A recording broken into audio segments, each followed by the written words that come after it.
How now, my glip-glops? It's Thrash Pondo with his weekend installment, and today's little lecture is going to be on Horror Express, much talked about horror flick. This is kind of a cool one. For those of you who watch it for the first time, you will not help but be able to think to yourself, it's sort of Murder on the Orient Express meets The Thing. And there's a reason for that. It's loosely adapted from the John W. Campbell story, Who Goes There? In this case, an alien entity from millions of years ago finds itself taking I guess you'd call it missing link, host, only to get stuck in the ice far, far, far out in East Asia. Millions of years later, a scientist, played by the wonderful Christopher Lee, discovers it and tries to take it back to European society for prestige and money, probably, only to find out the alien entity therein thaws out and wreaks havoc.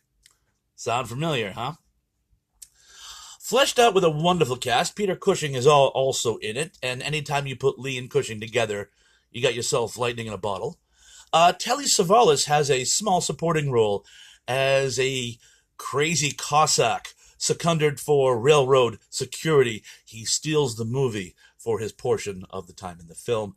There's an Argentinian actor by the name of Mendosa who plays your sort of mad monk archetype. The whole thing is set in Imperial Russia around the turn of the century.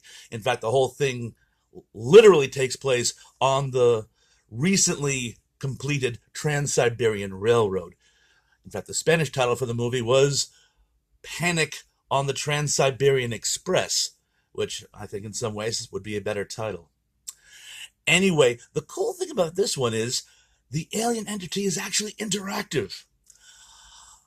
When it takes over a human body, he takes over all their information, all their knowledge.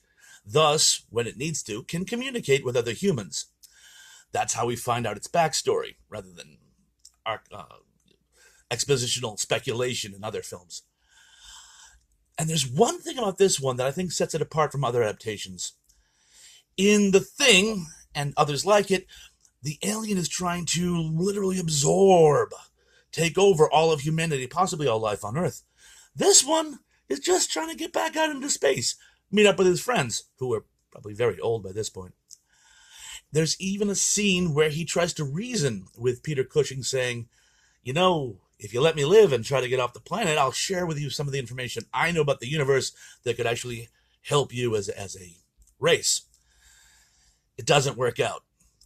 But I thought it was a nice angle. I mean, yes, he does kill people, but what monster doesn't?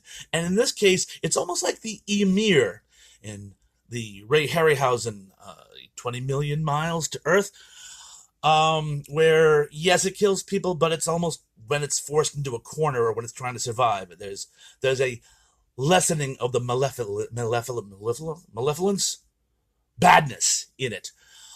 Anyway, you get a chance, go out, check it out. I think it's great for the cast alone. It's a Spanish film, but it really has that nice Hammer horror period piece feel to it. So you know what? Go out, check it out. Let me know what you think. Don't forget to hit like and subscribe. I got a motor, but have a wonderful weekend. Peace.